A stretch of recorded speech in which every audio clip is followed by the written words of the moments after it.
CM Siddaramaiah ಮತ್ತು DK ನಡುವಿನ ಮುಸುಕಿನ ಗುದ್ದಾಟ.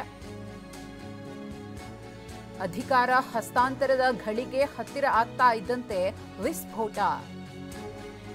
ಟ್ವೀಟ್ ಮಾಡಿ ವಿಪಕ್ಷ ನಾಯಕ ಆರ್ ಅಶೋಕ್ ಅವರು ಲೇವಡಿ ಮಾಡಿದ್ದಾರೆ.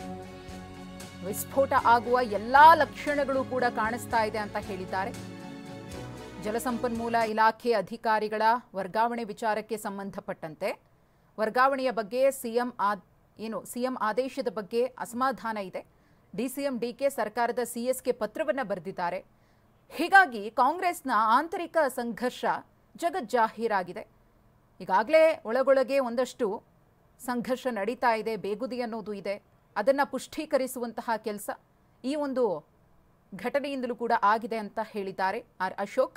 ಗಂಡ ಹೆಂಡತಿ ಜಗಳದಲ್ಲಿ ಕೂಸು ಬಡವಾಯಿತು ಎಂಬಂತೆ ಆಂತರಿಕ ಕಚ್ಚಾಟದಿಂದ ಕರ್ನಾಟಕದ ಅಭಿವೃದ್ಧಿ ಸೊರಗ್ತಾ ಇದೆ ಅಂತ ಹೇಳಿ ಆರ್ ಅಶೋಕ್ ಅವರು ಟ್ವೀಟ್ ಮಾಡಿದ್ದಾರೆ. ಅವರ ಟ್ವೀಟ್ ಅನ್ನು ಕೂಡ ಗಮನಿಸ್ತಾ ಇದ್ದೀರಿ. ಡಿಸಿಎಂ ಡಿಕೆ ಶಿವಕುಮಾರ್ ಮತ್ತು ಸಿದ್ದರಾಮಯ್ಯನವರ ಮುಸುಕಿನ ಗುದ್ದಾಟದ ಬಗ್ಗೆ ಆರ್ ಅಶೋಕ್ ಅವರು ಪ್ರಸ್ತಾಪ ಮಾಡಿದ್ದಾರೆ.